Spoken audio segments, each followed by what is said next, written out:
Maraming aksidente sa kalsada na sangkot ang ilang mga motorista na walang lisensya, walang training and seminar sa tamang pagmamaneho mula sa LTO. Ilan sa dahilan, walang pera para kumuha ng lisensya dahil sa ngayon kahit student permit, napakamahal. Kaya ang iba napipilitan na lang mag-drive. Naisip ni Kapitan Gids Dangan kasama ang Barangay Council ng Barangay Bangkaw-Bangkaw na gumawa ng aktibidad na makakatulong sa mga motorista.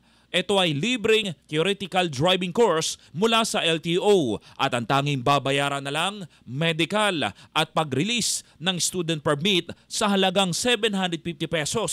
Ang gusto ho talaga namin sa Barangay Bangkaw-Bangkaw, lahat ng residente natin na nagdadrive ng motorsiklo, anuman yan, lahat po may lisensya. Dahil dito, nitong Sabado, dinagsa ng mga residente ng Bangkaw-Bangkaw ang barangay hall kung saan idinaos ang nasabing event. Malapit na nga umabot ng 600 na mga nag-avail nito. Natutuwa naman ang LTO sa ginawa ng pamunuan ng barangay Bangkaw-Bangkaw. Kung makikita nyo, napakaganda, napakarami ng ating mga participants ngayong araw. So, naniniwala kami sa layunin ng LTO na magkakaroon tayo ng mga quality drivers na susunod sa mga batas, traffic code.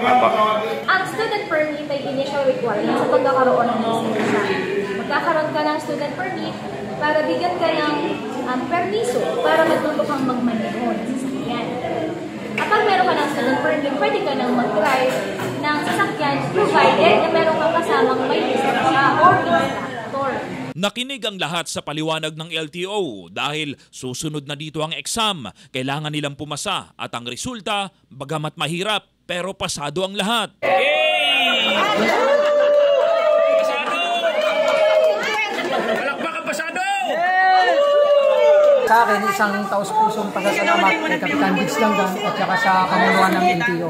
Para sa akin, pasalamat ako sa ating punong barangay kay Kapitan Gids at saka sa mga kagawad natin sa ating Bangkaw-Bangkaw at sa taong LTO na nagbigay ng opportunity at bigyan ng halaga ang mga tao dito sa Bangkaw-Bangkaw na magkaroon ng student permit ang mga wala pang lisensya. Salamat kay Kap at sa LTO. Salamat. Salamat. Maraming salamat. Dahil sa mainit na pagtanggap ng mga motorista sa event na ito, magpaplanong muli ang Barangay Council ng Bangkaw-Bangkaw na muli itong gawin para sa mga hindi pa nakakakuha ng kanilang student permit. Gerald Gales, Basta Radyo, Ibandera mo.